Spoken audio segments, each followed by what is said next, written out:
اور ہمیں اقتدار کے ایوانوں تک رسائی ملتی ہے تو آئی پی پی جو ہے وہ 300 یونٹ تک کے صارفین کو مفت بجلی دے گی۔ رورل ایریا کے اندر بسنے والے جو ہمارے 70% ایگریکلچرسٹ ہیں یا چھوٹے کاشتکار ہیں، زمیندار ہیں،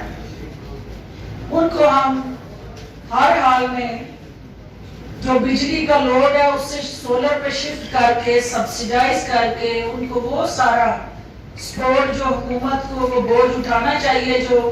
ہمسائے ممالک میں ہماری سرحد کے دوسری پار کسانوں کو جو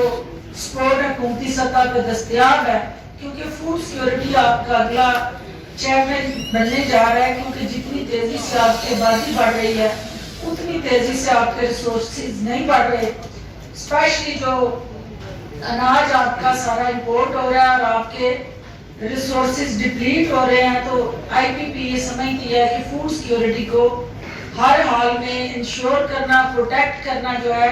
وہ اس پاکستان کی اولین ضرورت ہے اور ہماری اولین ترجیح ہے۔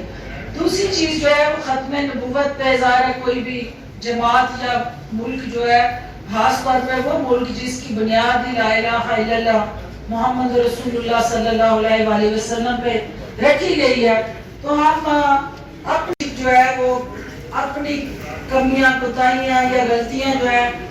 ان کے حوالے سے پارٹی کے اندر جو رائے آئے اس کو سننے کی ان کے اندر طاقت اور استعداد ہو۔ ہوتا یہ ہے کہ پارٹی کی سطح پہ جو ڈسکشن اور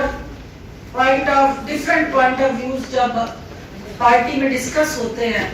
تو لیڈرشپ کی جو اپنی ڈکٹیٹرشپ ہوتی ہے وہ ان سوچوں کو دباتی ہے، ان آوازوں کو بالکل خاموش کراتی ہے، اور کوئی غلطی کر لیتا ہے تو پھر اس کو نشان عبرت بناتی ہے اور باقیوں کو بتاتی ہے کہ یہ بولا تھا تو دیکھو میں نے اس کے حلقے کے فنڈ روک لی ہیں، یہ بولا تھا، اس کو بڑا لیڈری چمکانے کا شوق تھا، میری جو فیصلے تھے اس پہ تنقید کر رہا تھا یا کر رہی تھی، تو اس کا یہ انجام کیا میں نے کہ ٹھیک ہو جائے گی طبیعت تو میرے پاس آ جائے گا۔ تو یہ جو سوچ ہے یہ کسی ایک جماعت میں نہیں ہے، آپ اپنے ارد گرد ہر جماعت میں دیکھ لیں وہاں جمہوریت کتنے پرسنٹ ہے، اور جب تک جماعتوں کے اندر جمہوریت نہیں آئے گی ملک کے اندر جمہوریت نہیں آ سکتی۔ جب وہ جماعتوں کے اس شکنجے سے، اس قید سے آزاد ہوتے ہیں تو پھر وہ اپنے دل کی باتیں کرتے ہیں، جب تک وہ جماعتوں کے شکنجے میں رہتے ہیں جماعتیں انہیں جو ہے اسی طرح یرغمال ان کی سوچ کو بھی اور ان کو بھی کیے رکھتی ہے۔ سیاسی کارکن ہوتے ہوئے میں یہ سمجھتی ہوں کہ اس پاکستان کو جتنے بھی اس وقت مرض لاحق ہیں، جتنے وائرسز نے اس پہ اٹیک کیا ہوا ہے، جتنے بیکٹیریا انفیکشس ڈیزیزز کی شکل میں اس کو چمٹے ہوئے ہیں، ان کی ویکسین ایک ہی ہے جس کا نام الیکشن ہے، اور اس الیکشن کو آزادانہ، منصفانہ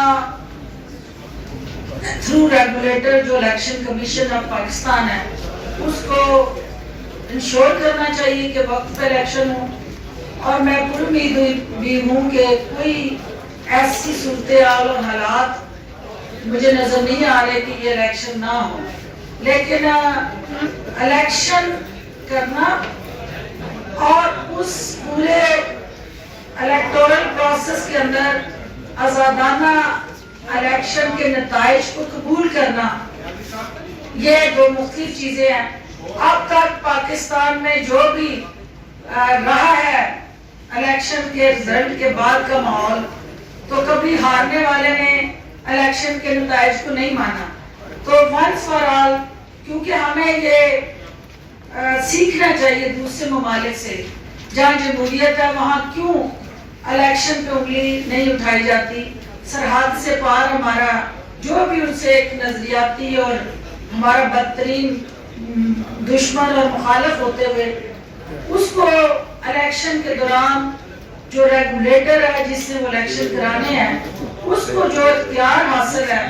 وہ ٹرانسپیرنسی کو انشور کرتا ہے۔ ہمارے ہاں الیکشن کمیشن آف پاکستان جو ہے اس کو اپنے آپ کو کنٹراورسی سے نکال کے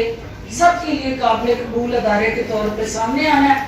اور اس کے نتائج کو سب کو ماننا چاہیے اور الیکشن ہوتا ہوا نظر آنا چاہیے. ایک ہے الیکشن ہونا, ایک ہے الیکشن کا وہ جو ماحول ہے اس کو انشور کرنا. تو دونوں چیزیں جو ہے الیکشن کمیشن کی ذمہ داری میں